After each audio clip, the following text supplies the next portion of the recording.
Hi అండి. Welcome to ఆదిరేటి రుచులు. ఈరోజు వీడియోలో దోశలేకైనా ఇడ్లీలోకైనా దేంట్లోకైనా సరే సెట్ అయ్యే విధంగా పల్లీ చట్నీ ఎలా తయారు చేసుకోవాలో చూపించబోతున్నాను. చేసుకోవడం కూడా చాలా ఈజీ అండి. టైం ఎక్కువగా లేనప్పుడు 10 నిమిషాల్లో ఈజీగా చేసేసుకోవచ్చు. ముందుగా ప్రిపరేషన్లోకి వెళ్ళిపోదాము. స్టవ్ ఆన్ చేసుకొని ప్యాన్ పెట్టేసుకొని ఇందులోకి 1 కప్పు పల్లీలు వేసుకొని పల్లీల్ని లో టు మీడియం ఫ్లేమ్లో నిదానంగా వేయించుకోండి. పల్లీలు అనేటివి ఎక్కువగా మాడిపోకూడదండి. మాడితే టేస్ట్ అనేది రాదు. పల్లీలు ఇలా మధ్య మధ్యలో కలుపుకుంటూ ఈ విధంగా వేయించుకోవాలి. ఇలా వేగిన తర్వాత వీటిని ఒక ప్లేట్లోకి తీసేసుకుందాం.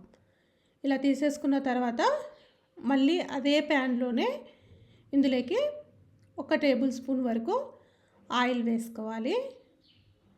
ఆయిల్ వేడెక్కిన తర్వాత ఇందులోకి 7 లేదా 8 పచ్చిమిర్చి తుంపి వేసుకోవాలి. పచ్చిమిర్చి అనేది కారానికి తగ్గట్టుగా వేసుకోండి. ఇప్పుడు పచ్చిమిర్చి ఒకసారి ఇలా వేయించుకున్న తర్వాత ఇందులోకి 1 టీ స్పూన్ జీరా కూడా వేసుకొని వేయించుకోవాలి. పచ్చిమిర్చి ఇలా కాస్త వేగిన తర్వాత ఇందులోకి 2 రెమ్మల కరివేపాకు కూడా వేసుకొని వేయించుకుందాం. ఇప్పుడు పచ్చిమిర్చి కరివేపాకు ఇవన్నీ వేగిపోయాయి కదా, ఇందులోకి 6 వెల్లుల్లి అలాగే కొద్దిగా చింతపండును కూడా వేసుకొని ఒకసారి కలిపేసుకొని స్టవ్ ఆఫ్ చేసుకోవాలి. ఆ వేడికి చింతపండు అనేది మెత్తబడిపోతుంది. ఇప్పుడు వీటిని పూర్తిగా చల్లార్చుకోవాలి. ఇప్పుడు మిక్సీ జార్లోకి పూర్తిగా చల్లార్చుకున్నటువంటి పల్లీల్ని పొట్టు తీసుకొని వేసుకోవాలి. అలాగే వేయించుకున్నటువంటి పచ్చిమిర్చిని కూడా ఇందులోకి వేసుకోవాలి. ఇందులోకి రుచికి తగువైనంత కల్లుప్పు కూడా వేసుకుందాము. అలాగే వాటర్ కూడా వేసుకొని చట్నీని కన్సిస్టెన్సీకి తగ్గట్టుగా వాటర్ యాడ్ చేసుకుంటూ మెత్తగా గ్రైండ్ చేసుకోవాలి. ఇలా గ్రైండ్ చేసుకున్నటువంటి చట్నీని ఒక బౌల్లోకి తీసేసుకుందాం.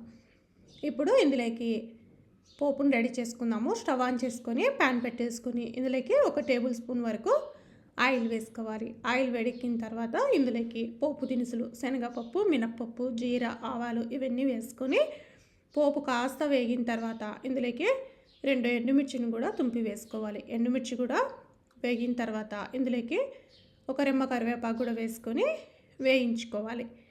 పోపు వేగిపోయింది కదా, ఇప్పుడు స్టవ్ ఆఫ్ చేసుకొని పల్లి చట్నీలోకి ఈ పోపుని వేసేసుకుందాం.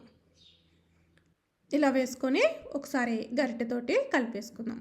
అంతేనండి, చాలా సింపుల్గా దోశలోకైనా ఇడ్లీలోకైనా దేంట్లోకైనా సరే సెట్ అయ్యే విధంగా పల్లీ చట్నీ అయితే రెడీ అయిపోయింది.